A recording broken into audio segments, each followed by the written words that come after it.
ಸಂಯುಕ್ತ ಕರ್ನಾಟಕ ವೀಕ್ಷಕರಿಗೆ ಸ್ವಾಗತ. ನಾನು ವೈಷ್ಣವಿ. ಇವತ್ತಿನ ಸಂಯುಕ್ತ ಕರ್ನಾಟಕ ದಿನಪತ್ರಿಕೆಯಲ್ಲಿ ಏನೇನೆಲ್ಲ ಹೆಡ್ಲೈನ್ಸ್ ಇದೆ ಅನ್ನೋದನ್ನ ನೋಡ್ತಾ ಹೋಗೋಣ.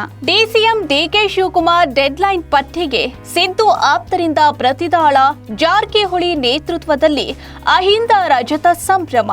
ಕಳೆದ ವಾರ ಬೆಂಗಳೂರಿನಲ್ಲಿ ಸಭೆ ನಡೆಸಿದ ಸಿಎಂ ಸಿದ್ದರಾಮಯ್ಯ ಆಪ್ತರು. ಇದರ ಬೆನ್ನಲ್ಲೇ ಹುಬ್ಬಳ್ಳಿಯಲ್ಲಿ ಅದ್ಧೂರಿ ಅಹಿಂದ ಸಮಾವೇಶ ನಡೆದಿದೆ. ಅಮೆರಿಕ ಅಧ್ಯಕ್ಷರ ಔತಣಕೂಟಕ್ಕೆ ಏಕಾಏಕಿ ನುಗ್ಗಿದ ವ್ಯಕ್ತಿ ಟ್ರಂಪ್. ಡಿನ್ನರ್ ಸಭೆಯಲ್ಲಿ ಶೂಟೌಟ್ ನಡೆದಿದೆ. ಜಸ್ಟ್ ಪಾರಾದ ಟ್ರಂಪ್ ಅಧ್ಯಕ್ಷ ಉಪಾಧ್ಯಕ್ಷನ ಎಳೆದೊಯ್ದು ರಕ್ಷಿಸಿದ ಭದ್ರತಾ ಪಡೆ. ತನಿಖೆ ಶುರು ಮಾಡಿದ ಎಫ್ಬಿಐ. ದಾಳಿ ಕಾರಣ ಇನ್ನೂ ನಿಗೂಢವಾಗಿದೆ. ದಾಳಿಕೋರನ ಸೆರೆ ಹಿಡಿದ ಟ್ರಂಪ್ ಸೀಕ್ರೆಟ್ ಸರ್ವಿಸ್. ತೀರ್ಮಾನ ಆಗಿರುವುದಿಲ್ಲ, ಚಾಲ್ತಿಗೆ ಬರುತ್ತವೆ ಎಂದ ಡಿಕೆ ಶಿವಕುಮಾರ್. ದಿಲ್ಲಿಲಿ ವರಿಷ್ಠರ ಭೇಟಿಯಾಗಿ ಬಂದ ಬಳಿಕ ಡಿಸಿಎಂ ಮಾರ್ಮಿಕ ನುಡಿ ನುಡಿದಿದ್ದಾರೆ. ಸಸ್ಪೆನ್ಸ್ ಆಗಿದೆ. ಚಡ್ಡಾ ಸೇರಿ 7 ಜನರ ಅನರ್ಹತೆ ಕೋರಿ ರಾಜ್ಯಸಭೆಯಲ್ಲಿ ಆಪ್ ಅರ್ಜಿ ಸಲ್ಲಿಸಿದೆ. ಈಗ ಚೆಂಡು ಚೇರ್ಮನ್ ರಾಧಾಕೃಷ್ಣನರ ಅಂಗಳಕ್ಕೆ. ವಚನಶ್ರೀ ಉಚ್ಚಾಟಿಸಿದ ಟ್ರಸ್ಟ್ನಿಂದ ಈಗ 3 ಜನ ಟ್ರಸ್ಟಿಗಳೇ ಉಚ್ಚಾಟನೆಯಾಗಿದ್ದಾರೆ. ವೀರಶೈವ ಲಿಂಗಾಯತ ಪಂಚಮಸಾಲಿ ಸಂಘ ಘೋಷಣೆ ಮಾಡಿದೆ. ಹೊರ್ಮುಜ್ ತೆರೆಯದಿದ್ರೆ ಭಾರೀ ರಸಗೊಬ್ಬರ ತೊಂದರೆ ಉಂಟಾಗಲಿದೆ ಎಂದ ವಿಶ್ವಸಂಸ್ಥೆ. ಆಹಾರ ಕೊರತೆಯಾಗಿ ಮಾನವ ದುರಂತವಾಗಬಹುದು. ಯುದ್ಧ ಎಫೆಕ್ಟ್ನಿಂದ ಆಂಧ್ರ ಪ್ರದೇಶದಲ್ಲಿ ಪೆಟ್ರೋಲ್ ಡೀಸೆಲ್ಗೆ ಭಾರೀ ಬರ ಎದುರಾಗಿದೆ. 421 ಬಂಕ್ ಬಂದ್ ಆಗಿವೆ. ಕ್ರಮಕ್ಕೆ ಸಿಎಂ ನಾಯ್ಡು ಸೂಚನೆ. ಆಟೋಗಳಿಗೆ ತಪ್ಪಿಲ್ಲ ಗ್ಯಾಸ್ ಟ್ರಬಲ್. ಗ್ಯಾಸ್ಗೆ ಕಾಯುತ್ತಿರುವ ಆಟೋ ಚಾಲಕರು. ಬಂಕ್ಗಳ ಮುಂದೆ ನೋ ಸ್ಟಾಕ್ ಫಲಕ. ನನ್ನ ಹುಟ್ಟುಹಬ್ಬಕ್ಕೆ ಫ್ಲೆಕ್ಸ್ ಬ್ಯಾನರ್ ಹಾಕಿದ್ರೆ ನಾನೇ ಕೇಸ್ ಹಾಕ್ತೀನಿ ಎಂದು ಡಿಸಿಎಂ ಡಿಕೆ ಶಿವಕುಮಾರ್ ವಾರ್ನಿಂಗ್ ಕೊಟ್ಟಿದ್ದಾರೆ. ಅಭಿಮಾನಿಗಳು ನಗರದ ಸೌಂದರ್ಯಕ್ಕೆ ಧಕ್ಕೆ ತರಬೇಡಿ ಎಂದ ಡಿಸಿಎಂ ಡಿಕೆ ಶಿವಕುಮಾರ್.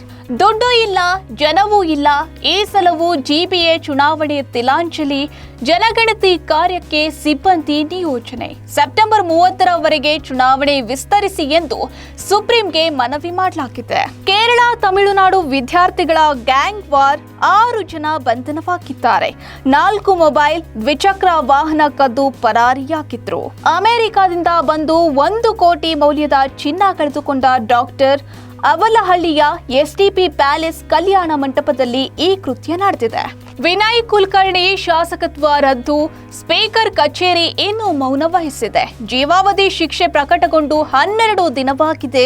ಕೆಪಿಸಿಸಿ ಕಾರ್ಯಾಧ್ಯಕ್ಷ ಹುದ್ದೆಯೂ ಅಬಾಧಿತ. ಬಿಸಿಲಿನ ಧಗೆಗೆ ಎಸಿ, ಕೂಲರ್, ಮಡಿಕೆ ಭರ್ಜರಿ ಮಾರಾಟವಾಗುತ್ತಿವೆ. ಇಳುವರಿ ಕುಸಿತ. ಮಾರುಕಟ್ಟೆಗೆ ಬಾರದ ಮಾವು. ಮಾವಿನಕಾಯಿಗಳಿಗೆ ಜೋನಿ ರೋಗ. ರೈತರ ಕನಸು ನುಚ್ಚು ನೂರಾಗಿದೆ. ಗ್ರಾಹಕರಿಗೂ ಬರೆ. ಸಾಗರದ ಬಳಿ ಅಣು ಸ್ಥಾವರ ಸ್ಥಾಪನೆ ವದಂತಿ. ಬೆಸೂರು ಗ್ರಾಮದಲ್ಲಿ ಅಣು ವಿದ್ಯುತ್ ಸ್ಥಾವರಕ್ಕೆ ನಿರಾಕ್ಷೇಪಣಾ ಪತ್ರ ಕೊಡುವಂತೆ ಗ್ರಾಮ ಪಂಚಾಯಿತಿ ಬಳಿ ಕೇಳಿದ ಕೇಂದ್ರ ಸರ್ಕಾರ. ಬಿಎಸ್ವೈಗೆ ಋಣ ಸಂದಾಯ ನಮ್ಮ ಹೊಣೆ. ಚಿತ್ರದುರ್ಗದಲ್ಲಿ ನಡೆದ ಭೂಮಿ ಪೂಜೆ. ಬಿಜೆಪಿ ಅಧಿಕಾರಕ್ಕೇರಲು ಅಭಿಮಾನೋತ್ಸವ ಮುನ್ನುಡಿ. ಬೆಳಗಾವಿ ವಕೀಲೆ ಮನೆ ಮೇಲೆ ಗುಂಡಿನ ದಾಳಿ ನಡೆದಿದೆ. ಮಧ್ಯರಾತ್ರಿ ಈ ಘಟನೆ ನಡೆದಿದೆ. ಐ ಪ್ರೊಫೈಲ್ ಪ್ರಕರಣ ವಾದ ಮಂಡಿಸುತ್ತಿದ್ದ ಈ ವಕೀಲೆ. ದಾಳಿಯ ಹಿಂದೆ ಇರಾನ್ ಕೈವಾಡ ಪತ್ತೆಗೆ ತನಿಖೆ ನಡೆಸಲಾಗ್ತಿದೆ.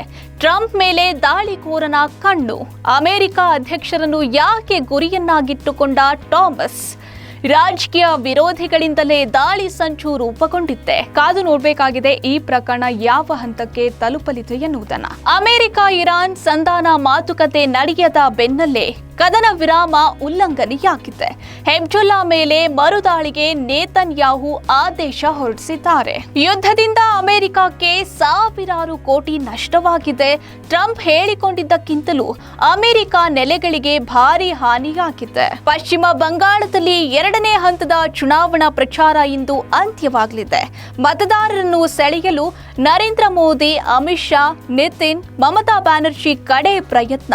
ಬಂಗಾಳದಲ್ಲಿ ಕಾಂಗ್ರೆಸ್ ಕಾರ್ಯಕರ್ತನ ಕೊಲೆ. ಕ್ಷುಲ್ಲಕ ನೆಪದಿಂದ ಪತ್ನಿ ಪುತ್ರನ ಎದುರೇ ದುಷ್ಕರ್ಮಿಗಳಿಂದ ವ್ಯಕ್ತಿಯ ಹತ್ಯೆ ಮಾಡಲಾಗಿದೆ.